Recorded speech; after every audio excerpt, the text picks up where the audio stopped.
കീഴടക്കിയിരിക്കുന്നുള്ള ബോധ്യമൊക്കെ അർജുട്ടന് മനസ്സിലായില്ല. ആദ്യമൊക്കെ നല്ല ഉന്മേഷം തോന്നിയെങ്കിലും പിന്നെ ചില വ്യതിയാനങ്ങളൊക്കെ വന്നു തുടങ്ങി. അർജുട്ടൻ്റെ ശരീരത്തിലും സ്വഭാവത്തിലും എല്ലാത്തിലും വ്യതിയാനങ്ങൾ വന്നു തുടങ്ങി.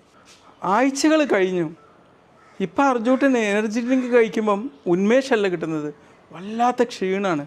കാലുകളിലൊക്കെ കണ്ട് നീര് വെച്ചിട്ടുണ്ട്. അവൻ്റെ പിൻഭാഗത്തൊക്കെ ഒരുപാട് വീക്കുണ്ട്, ഒരുപാട് തടിയൊക്കെ കൂടിയൊരവസ്ഥയുണ്ട്.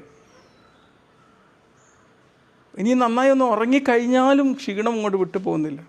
മാതാപിതാക്കളും ഇപ്പം അർജുട്ടനും കുറച്ചൊരാശങ്കയായി, എന്തായിരിക്കും എനിക്ക് പ്രശ്നം. പെട്ടെന്ന് തന്നെ ഡോക്ടറെ അടുത്ത് കൊണ്ടുപോയി. ഡോക്ടർ അവിടെ ചെല്ലും തന്നെ ഒരുപാട് ടെസ്റ്റുകൾക്ക് വിട്ടു നോക്കി. ടെസ്റ്റിൻ്റെ റിസൾട്ട് വന്നപ്പം അതാ അർജുട്ടൻ്റെ കിഡ്നിക്ക് എന്തൊക്കെയോ ഒരു സ്ട്രെസ്സ് വന്നിട്ടുണ്ട്, ഒരു താറുമാറായിട്ടുണ്ട്. ഇപ്പം എന്തായിരിക്കും കാരണം? ഈ എനർജി ഡ്രിങ്കിൽ അടങ്ങിയ ഓവർ ഷുഗറും